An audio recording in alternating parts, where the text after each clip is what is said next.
Thank you.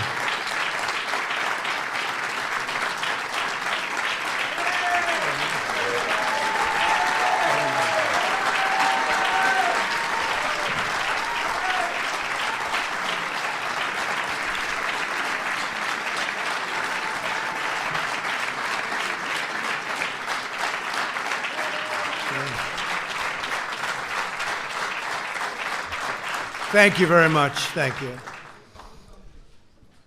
Today, Israel takes a big step towards peace.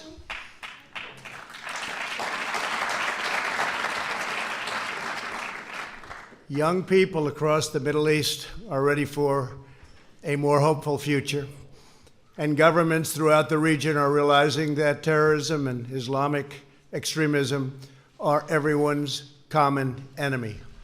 Yesterday, I had the pleasure of meeting with both the Prime Minister of Israel and a man that's working very hard to become the Prime Minister of Israel in the longest-running election of all time, Benny Gantz of the Blue and White Party.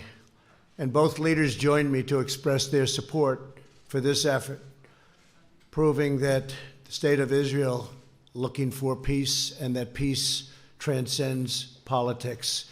By any measure, unmeasurable, that's what they want. On my first trip overseas as president, I visited the Holy Land of Israel. I was deeply moved and amazed by what this small country had achieved in the face of overwhelming odds and never-ending threats.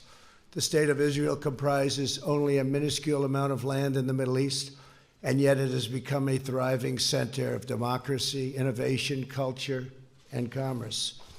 Israel is a light unto the world. The hearts and history of our people are woven together. The land of Israel is an ancient home, a sacred place of worship, and a solemn promise to the Jewish people that we will never again repeat history's darkest hour.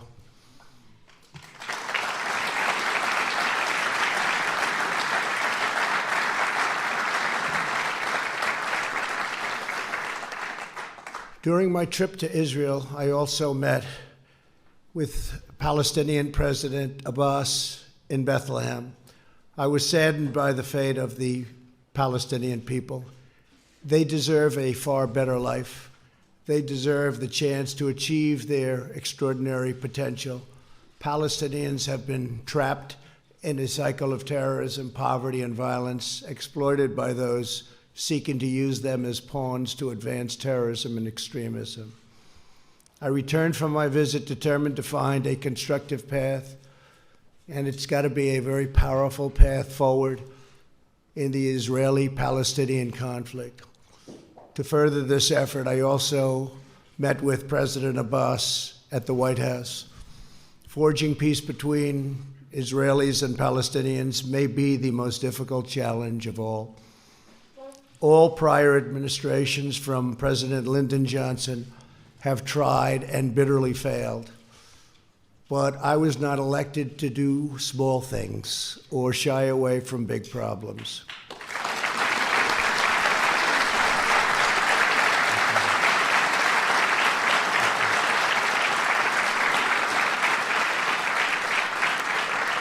It's been a long and very arduous process to arrive at this moment. On Sunday, I delivered to Prime Minister Netanyahu my vision for peace, prosperity, and a brighter future for the Israelis and Palestinians. This vision for peace is fundamentally different from past proposals. In the past, even the most well-intentioned plans were light on factual details and heavy on conceptual frameworks. By contrast, our plan is 80 pages and is the most detailed proposal ever put forward by far. As I have seen throughout my long career as a deal maker, complex problems require nuanced, fact-based remedies. That is why our proposal provides precise technical solutions to make Israelis, Palestinians, and the region safer and much more prosperous. My vision presents a win-win opportunity for both sides a realistic two-state solution that resolves the risk of Palestinian statehood to Israel's security. Today, Israel has taken a giant step toward peace. Yesterday, Prime Minister Netanyahu informed me that he is willing to endorse the vision as the basis for direct negotiations, and I will say the general also endorsed, and very strongly, with the Palestinians, a historic breakthrough. And likewise, we have really a situation having to do with a race that is taking place right now. It will end, and we have the support, and it's very important to say this, of both parties and almost all people in Israel. They want peace, and they want peace badly.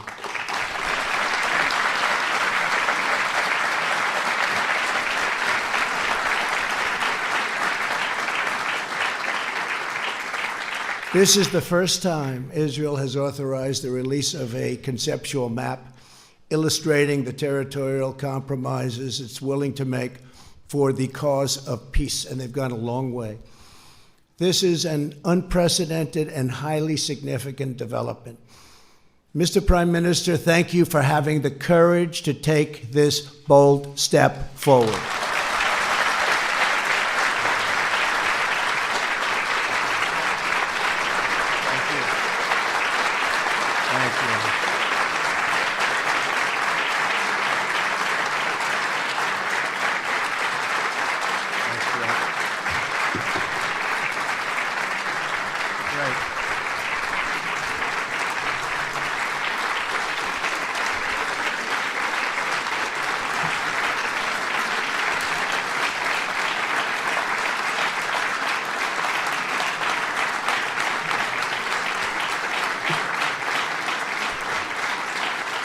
And Bibi, we have a lot of powerful people in this room, a lot of the people that can help make it work. So that's quite a thunderous applause.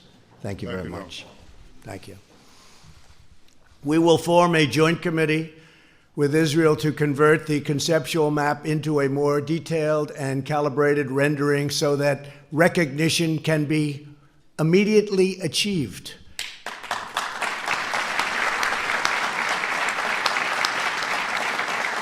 We will also work to create a contiguous territory within the future Palestinian state for when the conditions for statehood are met, including the firm rejection of terrorism.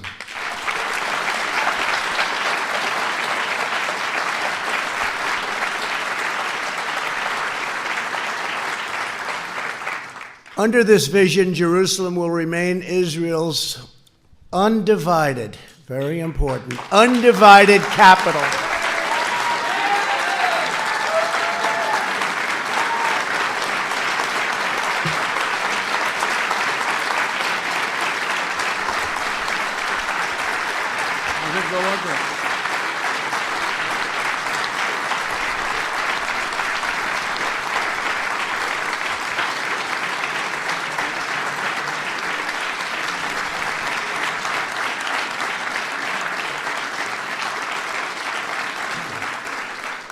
But that's no big deal, because I've already done that for you, right?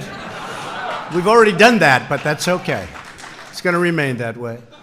And the United States will recognize Israeli sovereignty over the territory that my vision provides to be part of the state of Israel. Very important.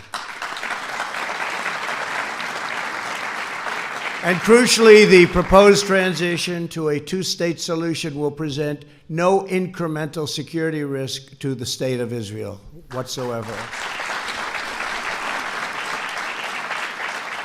We will not allow a return to the days of bloodshed, bus bombings, nightclub attacks, and relentless terror. Won't be allowed. Peace requires compromise, but we will never ask Israel to compromise its security. Can't do that.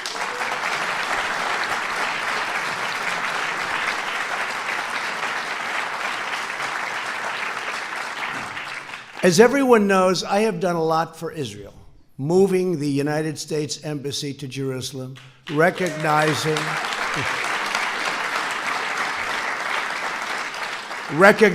the Golan Heights,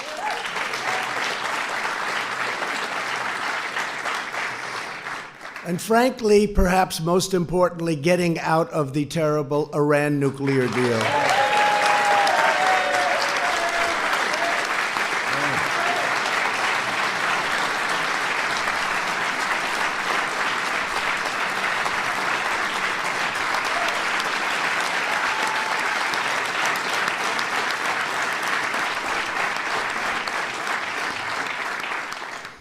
There's a lot of spirit in this room. It's true. You don't see it often. You don't see it often. Therefore, it is only reasonable that I have to do a lot for the Palestinians, or it just wouldn't be fair. Now, don't clap for that, okay? But it's true. It wouldn't be fair. I want this deal to be a great deal for the Palestinians. It has to be. Today's agreement is a historic opportunity for the Palestinians to finally achieve an independent state of their very own. After 70 years of little progress, this could be the last opportunity they will ever have, and last for a lot of reasons. We'll never have a team like we have right now. We have a team of people that love the United States, and they love Israel, and they're very smart and very, very committed, from your ambassador, David Friedman,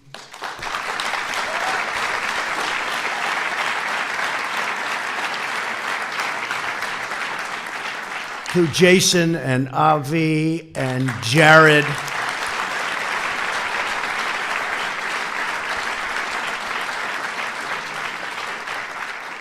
and they're all great deal makers, and they also understand the other side, and they want the other side to do well, because that's the sign of a great deal, and they understand that. And I just appreciate all of the hard work you put in, and so many of your other friends, and of course our great Secretary of State, Mike Pompeo. Look at, whoa.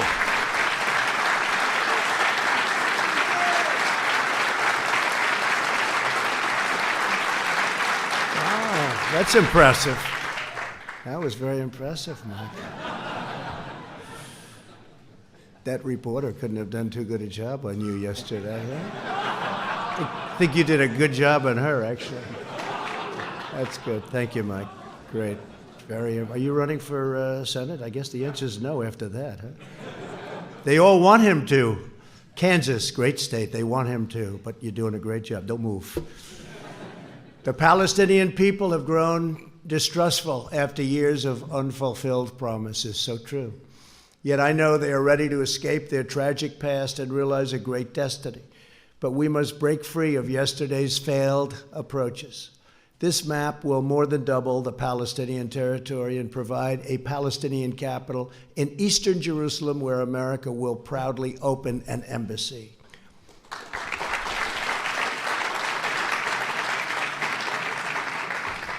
No Palestinians or Israelis will be uprooted from their homes. Israel will work closely with a wonderful person, a wonderful man, the King of Jordan, to ensure that the status quo of the Temple Mount is preserved and strong measures are taken to ensure that all Muslims who wish to visit peacefully and pray at the Al-Aqsa Mosque will be able to do so. This is a major statement. This is of major importance. And at the same time, our vision will deliver massive commercial investment of $50 billion into the new Palestinian state. You have many, many countries that want to partake in this, and many of them are surrounding. They all want this to happen. Virtually every one of them want this to happen, and I think, Bibi, you know that very well. You're going to have tremendous support from your neighbors and beyond your neighbors. Over the next 10 years, if executed well, 1 million great new Palestinian jobs will be created. Their poverty rate will be cut in half, and their poverty rate is unacceptable now and only getting worse. Their GDP will double and triple, and much-needed hope, joy, opportunity, and prosperity will finally arrive for the Palestinian people. Our vision will end the cycle of Palestinian dependency upon charity and foreign aid. They will be doing phenomenally all by themselves. They are a very, very capable people.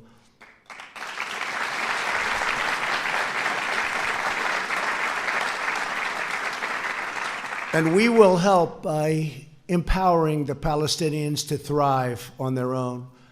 Palestinians will be able to seize the new future with dignity, self-sufficiency, and national pride. To ensure a successful Palestinian state, we are asking the Palestinians to meet the challenges of peaceful coexistence.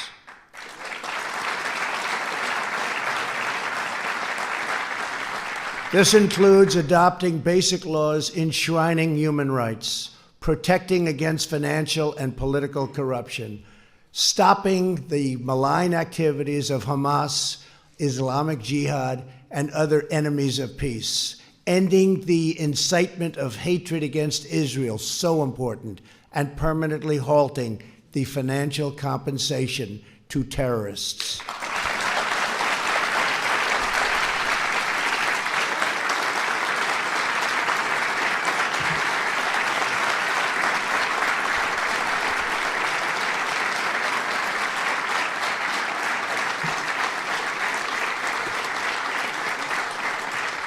And perhaps most importantly, my vision gives the Palestinians the time needed to rise up and meet the challenges of statehood.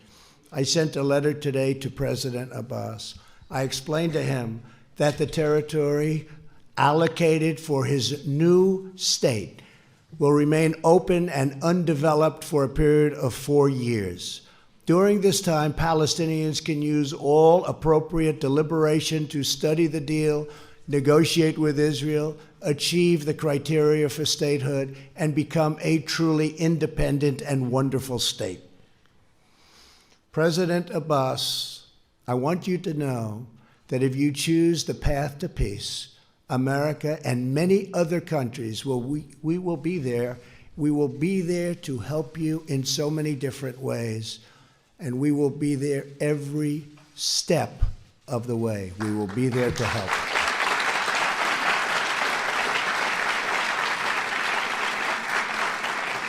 In other words, for the first time in many, many decades, I can say, it will work. It's going to work. If they do this, it will work.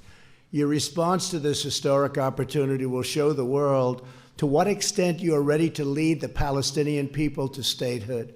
The Middle East is changing rapidly. On my first trip aboard as president, I traveled to Saudi Arabia to discuss our shared priorities with the 54 leaders of the Muslim and Arab countries. I made clear that all civilized nations share the same goals, stamping out extremism, creating opportunity for the region's youth, and we have to take care of the region's youth. The region's youth is growing up with no hope. We have to take care of the region's youth and existing in harmony with one's neighbors. Since that time, immense progress has been made. A growing number of nations have taken strong stands against terrorism and radicalizations. You see it.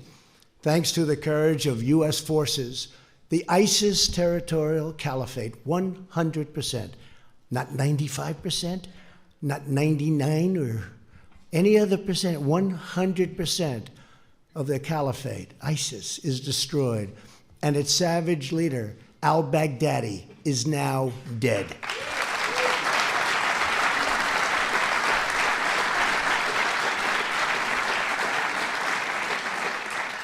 And I want to thank, we have some of our great senators and congressmen and women here, and I want to thank you all for the tremendous help. Thank you very much, Jim, Ted, everybody, Steve. Our leader, thank you. Mark, thank you. Great people. These are great people. They work so hard, and they love this country. The Iranian regime is isolated and weakened greatly. We eliminated Qasem Soleimani, the world's top terrorist.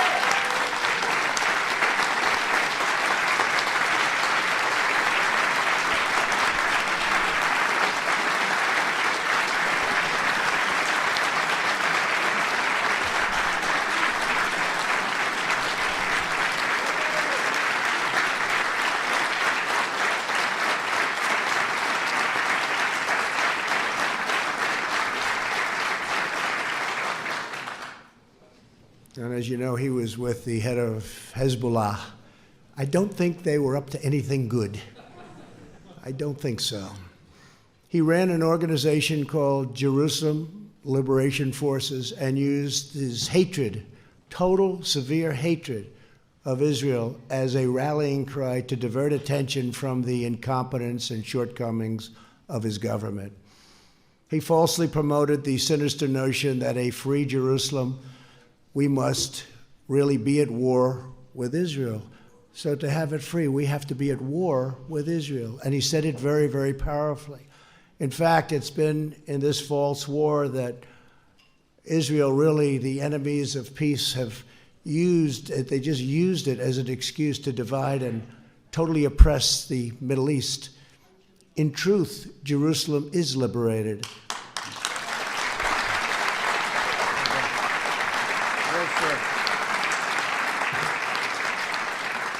Jerusalem is a safe, open, democratic city that welcomes people of all faiths and all places. It is time for the Muslim world to fix the mistake it made in 1948 when it chose to attack instead of recognize the new state of Israel. It's time.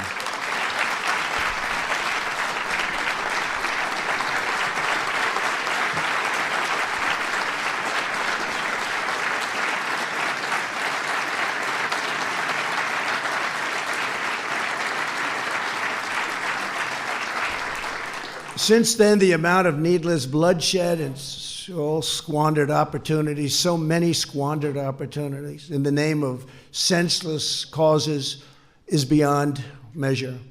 The Palestinians have been the primary pawn in this regional adventurism, and it's time for this sad chapter in history to end quickly, end now. It's never too late for courageous leaders to set a new course, to pursue what is right, to change the future only for the better. America is prepared to work with all parties on our vision. So many other countries are willing, ready, and able to work with us. I've spoken to many of them. I cannot believe the amount of support this morning has. I cannot believe it. I have been called by leaders, Boris called, so many called, and they're all saying whatever we can do to help. They all want to see it happen.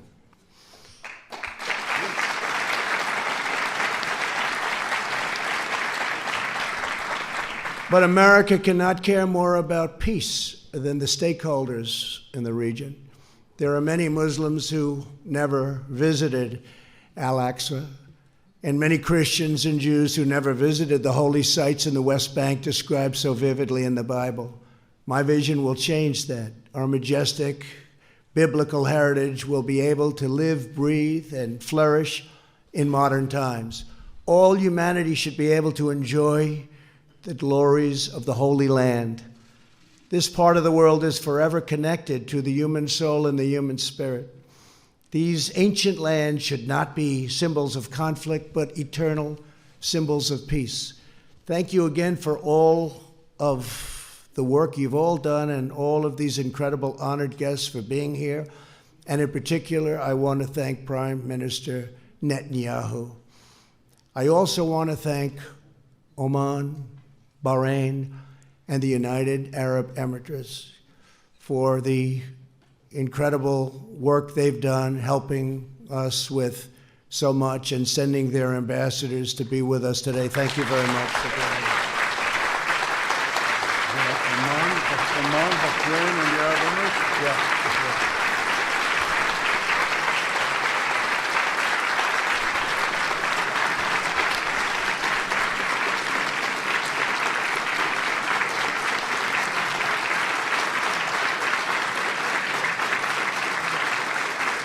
Thank you very much. Thank you very much. Please give our regards. America's partnerships in the region have never been greater, and our alliance with the State of Israel has never, ever been stronger than it is today.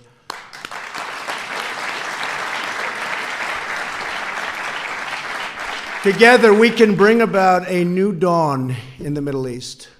And I would now, again, just like to thank everybody, and A very special group of people, an incredible group of people. So many have been with us on this journey right from the beginning, and we're getting there. They say it's the toughest deal ever to make. In business, when I have a tough deal, people would say, this is tougher than the Israelis and the Palestinians. They used it as an excuse, meaning that was always the standard. Actually, there's nothing tougher than this one, but we have to get it done. We have an obligation to humanity to get it done.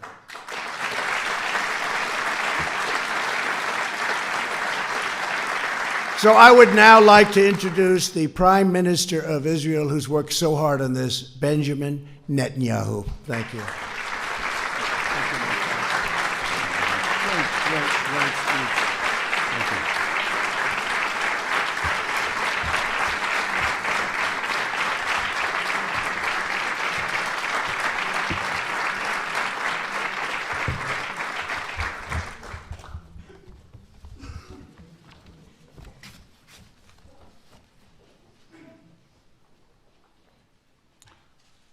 In the Middle East, we drink water before a long voyage.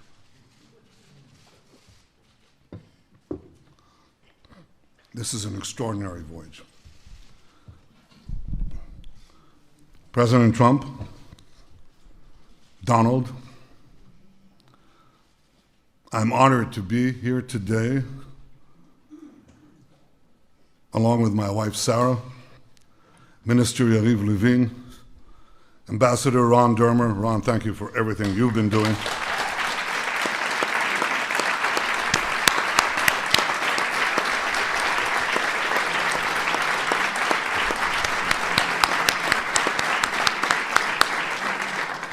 National Security Advisor Meir Ben Shabbat, thank you too, Mayor. And our entire delegation. We are honored to be here with you, Mr. President, with Secretary of State Mike Pompeo. We applaud you, Mike. Secretary of the Treasury Steve Mnuchin, National Security Advisor Robert O'Brien, America's UN Ambassador Kelly Craft, Jared Kushner and Ivanka, it's good to see you both.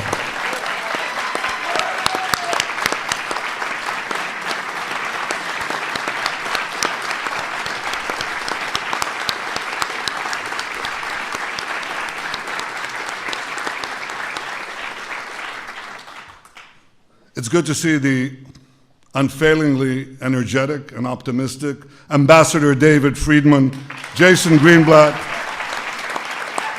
Avi Berkowitz, Brian Hook, and the rest of your exceptional peace band, Mr. President. It's good to be here with the other distinguished ladies and gentlemen of your administration, with senators and members of Congress who are Israel's greatest friends on Capitol Hill. Thank you.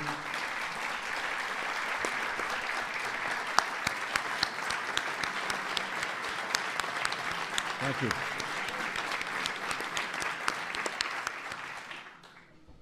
With the ambassadors of the United Arab Emirates, Bahrain, and Oman, what a pleasure to see you here, and what a sign it portends. I was going to say of the future, what a sign it portends of the present.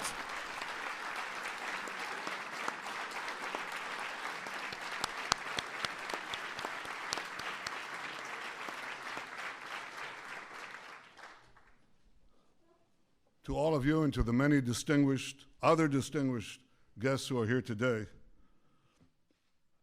this is a historic day. And it recalls another historic day. We remember May 14th, 1948, because on that day, President Truman became the first world leader to recognize the state of Israel after our first Prime Minister, David Ben-Gurion, declared our independence. That day chartered a brilliant future. Mr. President, I believe that down the decades, and perhaps down the centuries, we will also remember January 28th, 2020, because on this day, you became the first world leader to recognize Israel's sovereignty over areas in Judea and Samaria that are vital to our security and central to our heritage.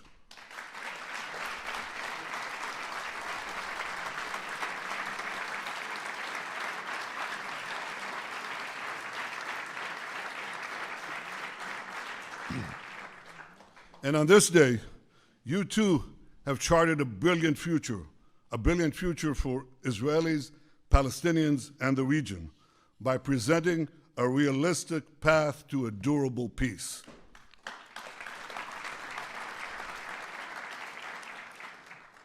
Since the moment of its birth, Israel has yearned for peace with our Palestinian neighbors and peace with the broader Arab world. For decades, that peace has proved elusive, despite so many well-intentioned plans.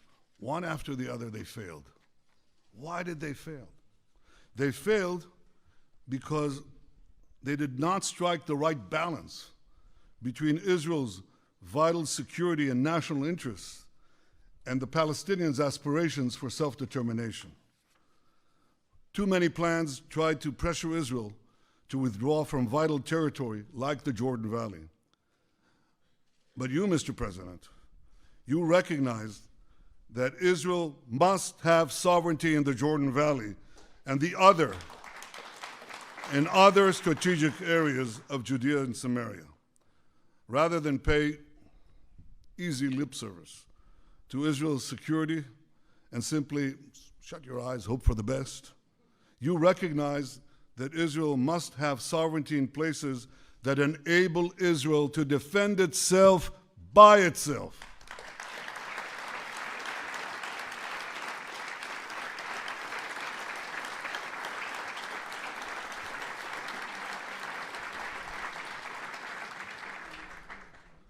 For too long, far too long, the very heart of the land of Israel, where our patriarchs prayed, our prophets preached, and our kings ruled, has been outrageously branded as illegally occupied territory.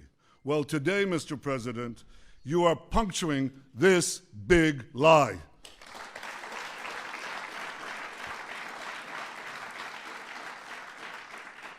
You are recognizing Israel's sovereignty over all the Jewish communities in Judea and Samaria, large and small alike.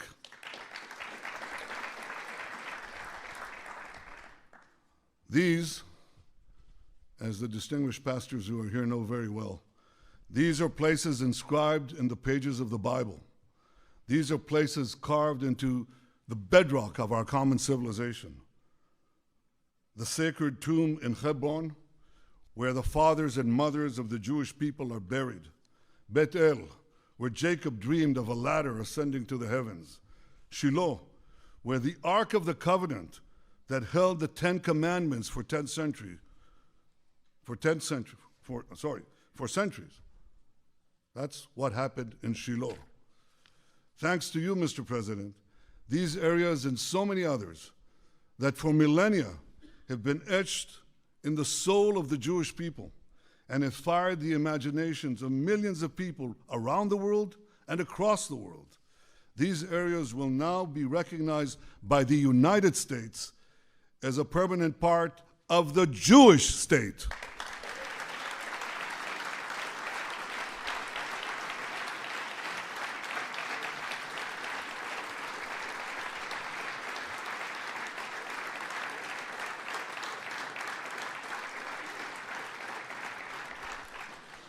Mr. President, because of this historic recognition, and because I believe your peace plan strikes the right balance where other plans have failed, I've agreed to negotiate peace with the Palestinians on the basis of your peace plan.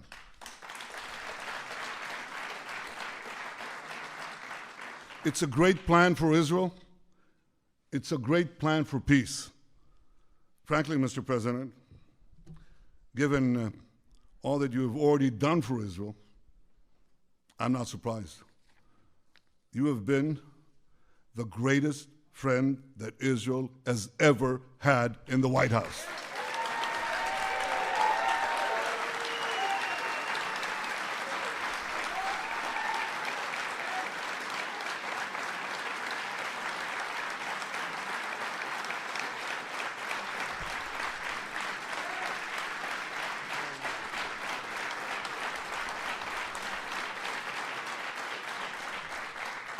Frankly, though we've had some great, outstanding friends in these halls, it's not even close.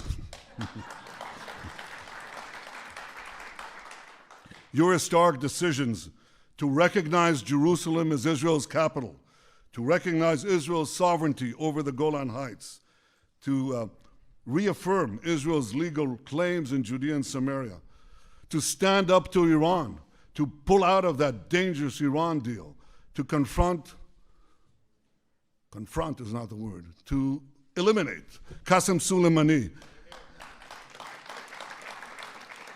to support and encourage unbelievable cooperation between Israel and the United States in the military and strategic and intelligence fields. All this bear testament to the friendship and depth of your leadership and commitment to Israel. From our very first meeting here in the White House 3 years ago, you repeatedly made clear your commitment to help Israel achieve peace with the Palestinians and peace with the rest of the Arab world. Mr. President, I share that commitment, and I look forward to working with you to achieve a peace that will protect Israel's security, provide the Palestinians with dignity and their own national life, and improve Israel's relations with the Arab world. Your peace plan advances all these goals. First, it addresses the root cause of the conflict, by insisting that the Palestinians will finally have to recognize Israel as the Jewish state.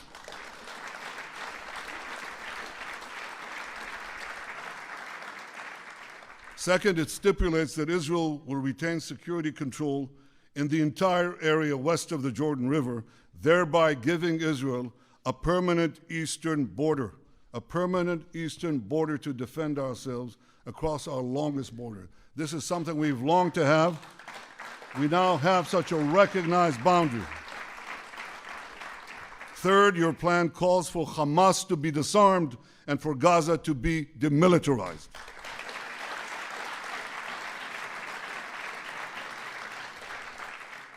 Fourth, it makes clear that the Palestinian refugee problem must be solved outside the state of Israel. Fifth, it calls for our ancient capital, Jerusalem, to remain united under Israel's sovereignty. It, of course, ensures that religious sites remain accessible to all faiths, and it maintains the status quo on the Temple Mount. Sixth, your plan does not uproot anyone from their homes, Israelis and Palestinians alike. Instead, it proposes innovative solutions whereby Israelis will be connected to Israel and whereby Palestinians will also be connected to one another. That helps if you have these real estate people, you know. They can come up with things normal human beings don't think about, and they have. Mr. President, Israel wants the Palestinians to have a better life. We want them to have a future of national dignity, prosperity, and hope. Your peace plan offers the Palestinians such a future. Your peace plan offers the Palestinians a pathway to a future state. I know that it may take them a very long time to reach the end of that path. It may even take them a very long time to get to the beginning of that path. But if the Palestinians are genuinely prepared to take that path, if they're genuinely prepared to make peace with the Jewish state, and if they agree to abide by all the conditions you have put forward in your plan, Israel will be there. Israel will be prepared to negotiate peace right away.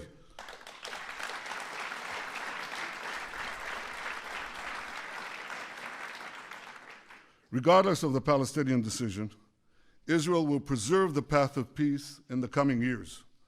For at least 4 years, Israel will maintain the status quo in areas that your plan does not designate as being part of Israel in the future.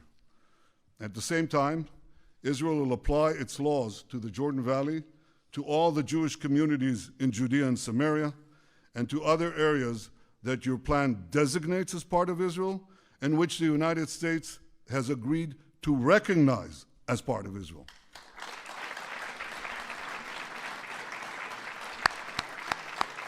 I like that.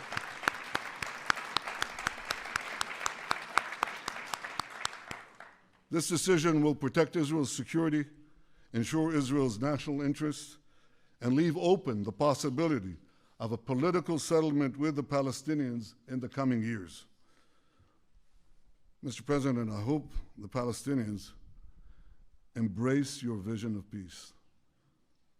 Embrace the plan that you and your team and us worked so hard to achieve. I hope that they seize the opportunity offered by your sweeping economic plan. I've read it. It takes enormous talent to reject $50 billion worth of investment. I know what that does to an economy. I know what it will do to Palestinian lives. I know what it will do to the youth of the region. I hope that the Palestinians embrace this and build with Israel a future of prosperity and peace. I also hope that our other Arab neighbors embrace your vision and forge a path of reconciliation with Israel that can create for all of us a brilliant future. Mr. President, I want to congratulate your fantastic team, there's no other word, your fantastic peace team for all their work. Jason Greenblatt,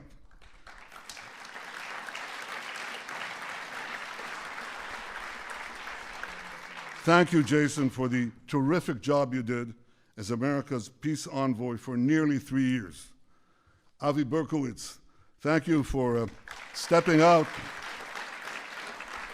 Thank you, Avi, for stepping out from your important behind the scenes role and ably working in those past few months to get this plan done. Ambassador David Friedman, thank you, David.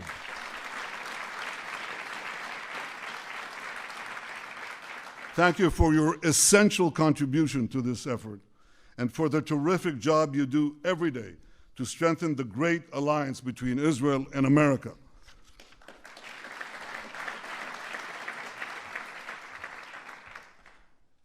And Jared Kushner, without your wisdom, your persistence, your resolve, this day would have never come.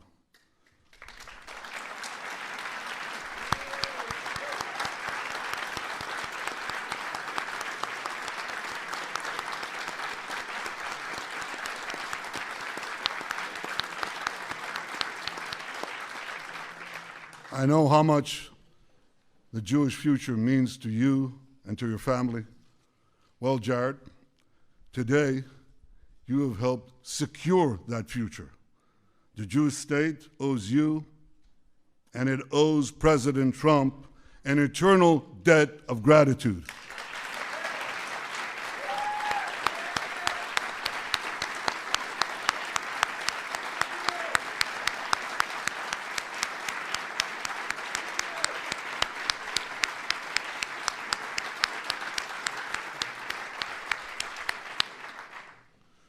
Mr. President, on that historic day of May 14th, 1948, both David Ben-Gurion and President Truman had a fateful decision to make. Many argued that Ben-Gurion should not declare Israel's independence. Many argued that President Truman should not recognize the Jewish state. But both leaders understood the magnitude of the hour. They seized the moment and they changed history. Like you, Mr. President, I understand the magnitude of this moment. With you, Mr. President, I'm prepared to seize the moment and change history. I know that there'll be opposition. There's always opposition. I know there'll be many obstacles along the way, much criticism.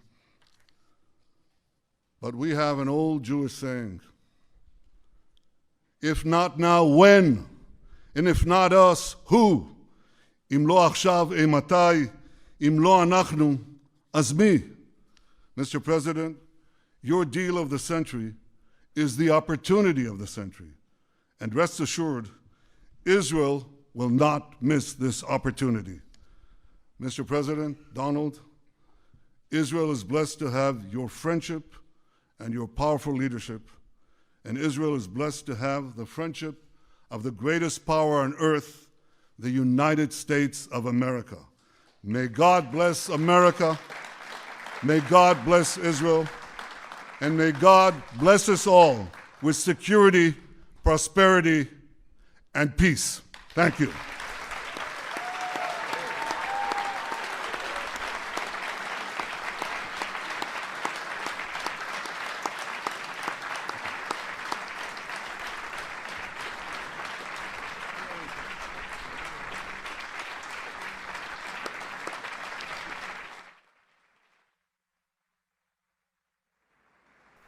All right, folks, thank you so much for joining us and choosing us as your stream of choice. President Trump laying out what his vision is for peace in the Middle East. And believe it or not, you might think that Democrats are already starting to dissect this and, and bring out the negative, but there are some Democrats out there that are supporting this. So we're just going to have to see what the mainstream media is going to do, how they're going to spin it, how some of the other Democrats, the more high-ranking Democrats, are going to say about this. But President Trump believes that he's doing the right thing, and we'll just have to see what's going to happen. But we are going to start streaming in just a few moments President Trump's impeachment trial at the Senate.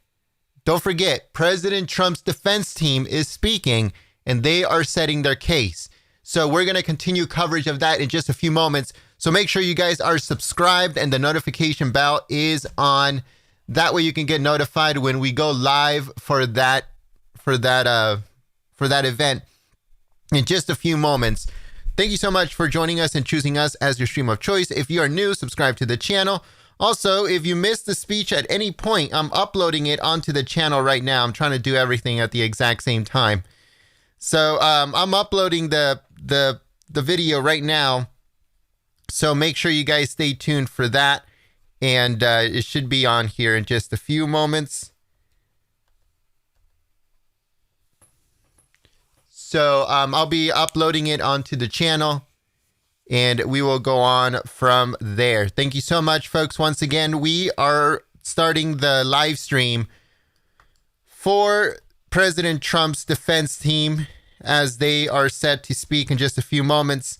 So make sure you guys stay tuned live here at Golden State Times. Make sure that bell is on, folks. That bell is the reason why they send notifications. So if you don't have the bell on, if you don't click the bell, then you most likely will never get a notification for an upload or a live stream from Golden State Times. So if you're subscribed to the channel, click the bell. If you just subscribe right now, don't forget to click the bell.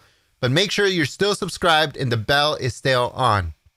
All right, folks, we'll be back in just a few moments as we get ready for President Trump's impeachment trial in the Senate as his defense team sets their case.